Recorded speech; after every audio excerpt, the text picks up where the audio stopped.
Oh, you did it? Dude! You Wait, here we go. Okay. Come on. I just had it, seriously. Yeah, just. nice. You know, it's funny, when the camera hits, I know. the pressure cooker. You get nervous. Yeah, and then all of a sudden you're like, dude, I can't. No, I can't do it. Maybe it's the silver oak cork.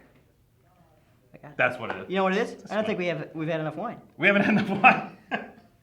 This guy, Matt Duncan, maybe not a household name. Not yet. Not yet. But the Duncans are a very important force in the world of California wine, and a hard-earned reputation as one of the finest producers of Cabernet Sauvignon in the fine state of California. Thank you. You're welcome. I wish I could take more credit for that. But you will. Yeah. Glad to be here now. You are in the process of taking credit, right, I think. Right, of earning it. Yeah, right. So Matt's here from Silver Oak. His family is. How's that playing out exactly now with regards to you guys are the owners? Owners, yeah. yeah. You're the owners so of Silver Oak. My grandfather owns the company, yeah. and my father and uncle run it. Yeah. And then I'm going around learning the family business, working Yep. in the cellars, in the vineyard, and seeing everything that goes into this bottle. Like serious hours. Like serious hours, like 10-hour days are the easy days. Yeah. And then there are some days that start at 3 in the morning. Yeah. And go till 10 o'clock at night. In harvest when you don't get a second chance. You really have to do it now. There's no going back, and the fruit's ready when it's ready. So that's what I did this last fall, and I've learned a lot. Silver Oak, iconic name. Again, a reputation that was earned over decades of quality. But when you come back to it, in the end, what we have on the table in front of us with regards to the Silver Oak label, because you also make fabulous Merlot under the Toomey label. Thank you. And you make fabulous Pinot Noir under that same label. And I mean, you guys got all kinds of stuff going on, right? I would say, but I'm going to say stuff. It's family. But you guys got a lot on your plates right now. We do. Okay. But in the end, the classic. I see these two in front of me. Right. The Alexander Valley Cabernet Sauvignon and the Napa Valley Cabernet Sauvignon. Two different valleys, two different areas. Let's talk about this, okay? Because explain them. Yeah, explain them because they're both Cabernet Sauvignon. They are. But maybe different labels, different places. What's different between Alexander Valley and Napa Valley? Let's cover Alexander Valley first. What's unique about that spot? Well, because you're almost kind of known more for the Alexander Valley. Right. Well, it's a very Cabernet. iconic label. Yes. The Alexander Valley is where we started in 1972. Back then, it wasn't called the Alexander Valley because we couldn't get enough fruit from the Alexander Valley. It was a North Coast Silver Oak. Yeah. But we worked in the Alexander Valley exclusively till '79 when we made our first Napa. But the Alexander Valley has always been 100% Cabernet Sauvignon, which was our calling card. I mean, is our calling card, and has been for many years. It's aged in, like both of our Silver Oaks, in brand new, in American oak barrels. American oak barrels. The Alexander Valley is half brand new oak barrels and half once used. So that is kind of the general structural difference between the two. And we just celebrated our 42nd year now since we started that original North Coast God. Alexander Valley driven blend. I don't feel old at all. Not at all. No, it just seems like yesterday. But talk about the Alexander Valley soils. What gives the Alexander Valley its because kind of what solidified Silver Oak? Was it that drinkability? That Yeah. Dude, this tastes so good. What in Alexander Valley contributes to that? Well, part of the structure that our co-founder and founding winemaker Justin Meyer had in mind was that he wanted to make wine that was drinkable upon release. And part of that meant was keeping it in bottle at the winery for a little extra time. So these 2009s we have in front of us are actually our current release. Yeah. We just released the 2009 Napa Valley on February 1st. Yeah. So 4.5 years, between harvest to release is pretty substantial these days, certainly for California Cabernet. Yeah. Anybody else doing that? None that I can think so. of. I think this is the only game that's rolling that way. It has some advantages to it. You get to be a little behind the curve if there's a challenging vintage. You get to plan for it better. Yeah.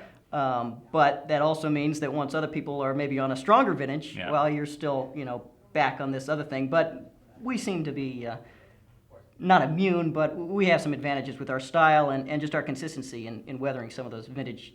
It works out in the end. Narratives. Yeah, I think it has. Still working out. So the Alexander Valley bottling kind of, everyone started looking at that one, going like, Silver Oak, tasty. Right. And so what happened is in '79, you guys transitioned over to make a Napa Valley bottling As also. well, yeah. Okay. And what was the impetus behind that? Just like, let's get in there? Well, there was an opportunity to get some fruit in the Napa Valley. And for a while, there really wasn't a big difference other than the appellation. The Napa Valley was originally 100% Cabernet Sauvignon as well. And actually, the labels were the same, this sort of iconic silver tower label. The only difference was it said Napa on it. So we changed that in 1994 when Justin Meyer, the original winemaker, brought on Daniel Barron to sort of be a successor. And Daniel's idea was, well, let's try a different, more traditional Bordeaux blend with our Napa Valley Cabernet. The fruit's a little different. I think it could stand up to some Merlot, Petit Verdot, and Cabernet Franc. And so that's what we've done now. So the 2009 you just poured, the Napa Valley, is 84% Cabernet Sauvignon, 8% Merlot, and 4% Petit Verdot and Cabernet Franc. So you get a little different structure on it, certainly different aromas. They're often described as the Alexander Valley being more feminine and the Napa more masculine. I don't really think of it that way. I think of one as maybe more refined and the other more robust. Yeah. But it's funny, not everyone agrees on which one they think is more subtle or which is more forward. But you want that. That's a good thing. That's a very good thing. That's a very good That's thing. a very good thing to keep the conversation going. Right. And then the other main difference is that the Napa Valley is aged in all brand new American oak barrels, as opposed to half new and half once used. Now, you guys always use American oak, right? Always Start to American finish. oak. Yep, that was another part of Justin's vintage. We're going to Justin's foresight, and planning was to hold on to the wine until it's ready to be drunk, and to do it in American oak only. I had a question the other day from, I guess, a newer wine buyer. He said, well, have you ever experimented or thought about experimenting with French oak? And I was polite to him. I said, well, no, we haven't. That's really not our style. We wouldn't be Silver Oak if we did that. Right. So there's a place for that, and we do use French oak in our Toomey wines, but Silver Oak has always been exclusively American oak, produced by our partner Cooper in Higbee, Missouri. So we've worked with them for many, many years to not only work very hard at producing fabulous wine, but trying to expand to the barrel stage and really make sure we have the highest quality American oak barrels to make this wine. And you found that Cooper after a lot of research, right? This wasn't something you guys took lightly. No. Well, you can't take it lightly. Yeah. We really don't take any part of winemaking lightly. We spent a lot of time looking for new vineyards. Being open to what's out there. Staying static is really not what Silver Oak has ever been about. It's about looking forward and trying to improve. It's funny you mentioned that because on the outside, Silver Oak is static.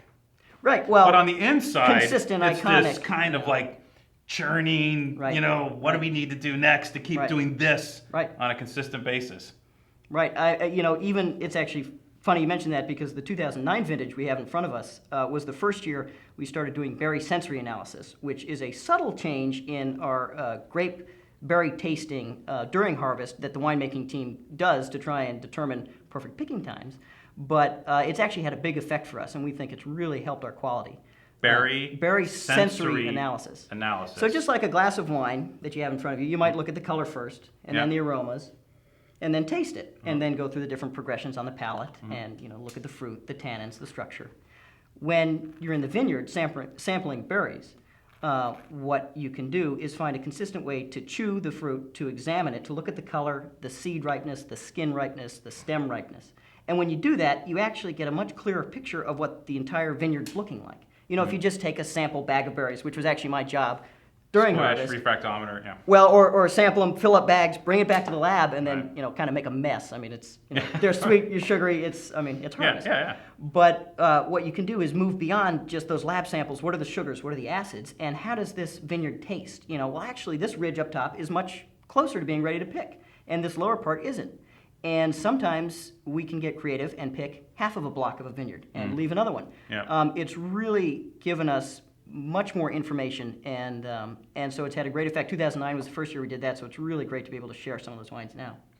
So, folks, what goes into your Silver Oak Cabernet isn't just like, get some Cabernet, put in some barrels. Step on it. Like the Lucy, squish. It's a bit more intense than that. There's some serious thought going behind these wines, but there always has been. Absolutely. And you can taste it. Thank you. Matt, kudos to you on the 2009s. I think they're really blazing wines. Thank you. And I think you knocked it out of the park this year. And we're tickle pink to have you here today and talk about the wines. Dude, so Rogue, these are real deal. Awesome. Cheers. Cheers.